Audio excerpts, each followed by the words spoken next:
I'm telling you, some of our greatest devastations and delays were actually our deliverance, and we just couldn't see it. We didn't know it because we can't see what God sees or know what God knows. And that's why at the end of the day, we gotta trust him. We've all had agendas that did not turn out the way we hoped. We've all had dreamboats sail away on us. When our lives, our jobs, our families, our accomplishments, a lot of times when they don't look like what we expected in the timeline that we had, then we're devastated, not realizing, hey, we're weeping on the dock, not realizing that our dream was actually a disaster.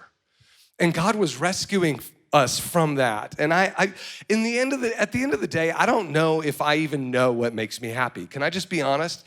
I don't know if I know what makes me happy because I don't see what God sees. And I just, either you trust God or you don't, okay? And in fact, actually the Bible is constantly calling us to stop experiencing happiness based on circumstantial things, okay? Now let me just unpack this, okay? A lot of people, in other words, stop saying, if only my boss, if only my spouse, if only my paycheck, if only my job was better. The problem is always out there, right? In our circumstances. That's what I mean.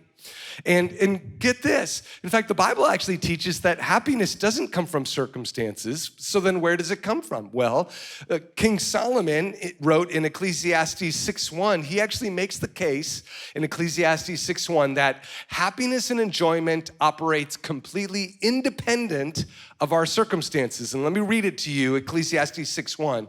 It says this. And keep in mind, this is coming from one of the wealthiest humans on earth at the time, okay? So listen to what he says. He says, I have seen another evil under the sun, and it weighs heavily on man. God gives a man wealth, possessions, and honor so that he lacks nothing his heart desires, but God does not enable him to enjoy them. Whoa. Okay, wait, hold on a second.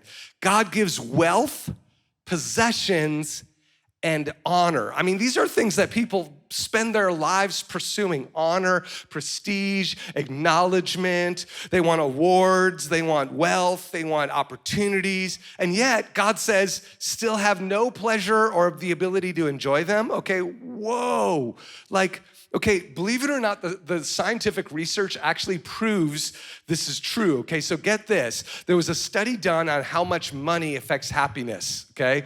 And then they decided, let's study how much geography affects happiness. Do people who live in California under palm trees, are they happier than people that don't? You know what I'm saying? What about people does marital status? What about how good looking you are? What affects happiness? Well, get this.